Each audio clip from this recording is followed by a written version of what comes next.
Приветствую, друзья, на канале Каска. В этом видео вы узнаете, как повысить FPS The First. Вы же не думали, что я со своим английским попытаюсь это слово произнести? Не, для этого у меня есть помощник. Как там игра называется? The First Descendant. Спасибо. А также избавиться от лагов и фризов. Пройдемся по настройкам графики, что за что отвечает и насколько сильно влияет на производительность. Подберем актуалочку для разных систем, мощных, немощных ноутбуков и так далее. За большие пальцы вверх и подписку на канал буду благодарен. Готовьте ваши ручки, ну а мы начинаем. Ребятки, как вы знаете, любая оптимизация начинается с лицензионной винды. Не потому, что ключ даст вам буст к FPS, нет, но как минимум защитит от недобросовестных сборок и различных активаторов. Поэтому я рекомендую тем, у кого есть возможность, обзавестись собственным лицензионным ключиком. А в этом нам помогут проверенные ребятки из магазина keysoft.store. На сайте можно найти большое количество лицензионных ключей под любые нужды, начиная с Windows любой версии и заканчивая антивирусами, офисами и даже подписками на различные сервисы. А если приобрести комплектом или сразу несколько штук, то получается в разы выгодней. После приобретения ключика Windows, Office или антивирус можно загрузить прямо на сайте, причем последние версии. По желанию, перейдя на вкладку отзывы, можно почитать комментарии реальных покупателей, допустим с Яндекса. Не доверяете ему? Тогда отзовик. Тоже не доверяете? Тогда Тинькофф. В общем, если что-то непонятно, прямо на сайте в режиме 24/7 сидит человек и отвечает на ваши вопросы. Ссылочку на сайт я оставлю в описании и в закрепленном комментарии. Начнем мы с продвинутых настроек. Видимость отвечает за дальность прорисовки многих объектов. Переход с низкого на ультра скушает не более 1% производительности. Рекомендую высокое качество, иногда можно ультра. Сглаживание делает углы более гладкими. Проводил тесты в разных локациях. Разницы никакой не заметил, как визуально, так и по FPS. Я оставляю на ультра. Постобработка отвечает за качество различных эффектов. То же самое, как и сглаживание. Никакой визуальной разницы не заметил. Возможно, на каких-то определенных локациях что-то да и поменяется. А вот уже по FPS переход с низкого качества на среднее, высокое или ультра скушает плюс-минус одинаково. 1-2% производительности. Тени отвечает за детализацию теней и ее дальность прорисовки. Один из самых прожорливых параметров графики, но и визуально преображается, особенно если касаться объема. Переход с низкого на среднее скушает около 4% производительности. Станет не просто лучше, а в разы детализирования тени. Даже какой-то пучок на башке появится. Переход на высокое уже скушает более 20% производительности. Картинка на ваших экранах. Ну и ультракачество добавит еще плюс 10% к имеющимся. В данном случае порекомендовать низкое качество я не могу, потому что слишком лысая картинка получается. Но если прям вообще не тянет, то ничего другого и не остается. Глобальное освещение отвечает за точность отображения прямого и непрямого освещения под разными углами. Визуальное качество комментировать, наверное, будет лишним. Но вот FPS, да. Переход с низкого на среднее скушает около 20% производительности. На высокое разницы в принципе никакой, как и визуально. А ультра еще прибавит пару процентов. Все бы ничего, но играть при низком качестве мне лично тяжело, потому что любой поворот камерой будет слишком долго обрабатывать освещение. Я лично оставляю среднее качество. Если вас это не сильно напрягает, ставьте низкое. Отражение повышает качество прозрачности, глянца и отраженного света. В тех локациях, где движку не требуется обработка отражений, FPS никак не меняется, естественно. Но уже на водичке или на другой любой глянцевой поверхности мы заметим, как скушается производительность. На водичке каждый переход скушает примерно по 2%, но уже на земле можем потерять более 10% производительности. Для FPS оставим низкое, для картинки высокое. Текстуры отвечают за детализацию самих текстур. Разницы по FPS никакой нет, как в принципе и по видеопамяти, да и визуальная буквально на некоторых объектах. Рекомендую ультра. Эффекты. Отвечает за качество визуальных эффектов, даже слегка затрагивает ландшафт. Ну и почему-то меняется цвет дверей.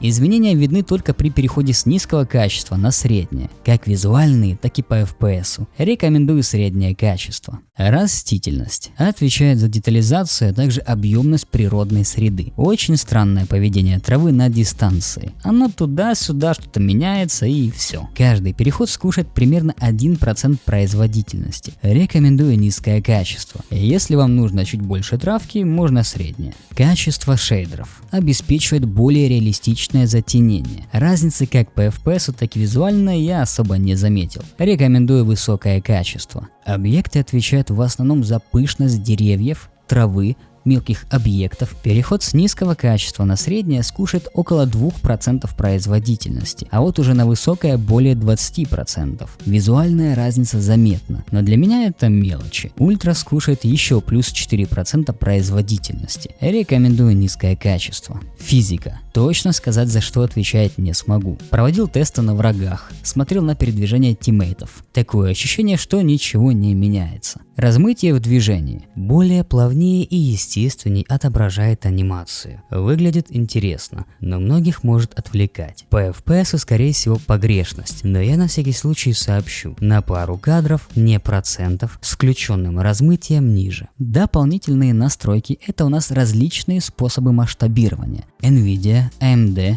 Intel и Epic Games. Все плюс-минус хорошо справляются со своей задачей, кроме AMD. Мне показалось, что она во время движения слишком сильно мылит картинку. Плюс иногда может некоторые объекты просто взять и убрать. Intel порадовал своим обилием вариативности. Тут чисто на ваше усмотрение. Ну и конечно же доступность. Благодарочка разработчикам за встроенную резкость в игру. Можно использовать вместе с DLSS, а на FPS никак не влияет. Поле зрения тоже никак не влияет на производительность, хотя возможно пару кадров и то погрешность. Выбирайте то, с каким фоу вам более комфортней. Разрешение. Как и во всех остальных играх, если нужно срочно повысить количество кадров, понижаем разрешение. Правда, при доступности различного рода масштабирования изображения теряется ценность таких манипуляций. Давайте кратко пробегусь по трассировке лучей. Переход с выкл на среднее или высокое качество скушает чуть больше 5% производительности, а вот уже ультра практически 20%. С кастомными настройками, которые я вам показал, на видеокарте 3060 Ti в разрешении 1440p с высоким качеством лучей мы получаем стабильные 55 FPS, моментами даже до 60 доходит. И самое главное, это без DLSS, а картинка выглядит отлично.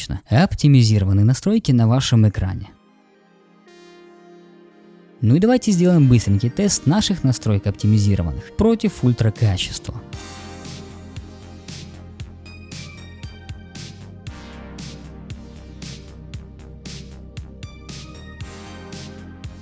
Ребятки, следующая часть видео будет касаться небольшой оптимизации Windows. Делать не обязательно, но кому интересно, погнали на рабочий стол. Если у тебя есть большое желание поддержать автора этого канала, то есть меня, можно это сделать на моем бусте, но без подарочков и разных фишек, плюшек я вас не оставлю. Вас ожидает специальный архивчик для бусти с твиками, реестрами и максимально жесткой оптимизацией, а также гайд по этому архиву, который я записал на более чем 30 минут. Все ссылочки будут в описании. Оказавшись на рабочем столе, как и любой оптимизатор, начнем со схемы питания. Нажимаем поиск, пишем панель управления, электропитание, показать доп. Схемы и ставим галочку на высокая производительность. Существует еще схема питания максимальной производительности. Как ее добавить или включить, чуть позже покажу. Открываем Steam, нажимаем Steam, настройки, библиотека и ставим галочку на упрощенный режим. Переходим на друзья и чат и отключаем различные анимированные эффекты. Нажимаем PKM на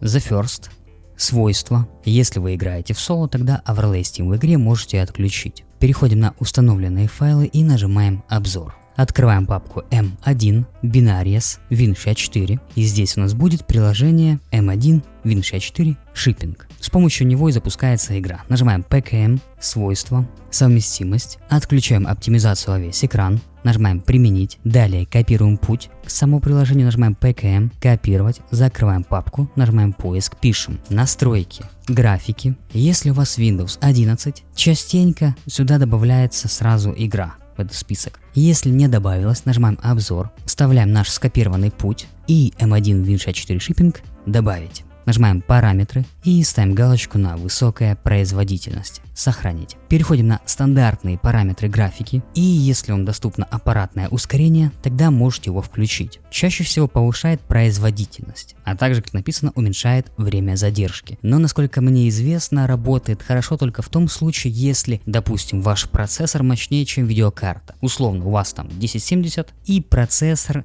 Ryzen 5 7600X. В таком случае, конечно же, включайте. Если у вас Windows 11, вам будет доступна оптимизация для игр в оконном режиме. То же самое, если играете в окне, то можем включить. После всех настроек не забудьте сделать перезагрузку вашей системы. Нажимаем PKM на пуск, диспетчер устройств, опускаемся в самый низ и находим системные устройства. Снова опускаемся слегка вниз и находим, где он там, высокоточный таймер событий. Нажимаем PKM и отключить устройство.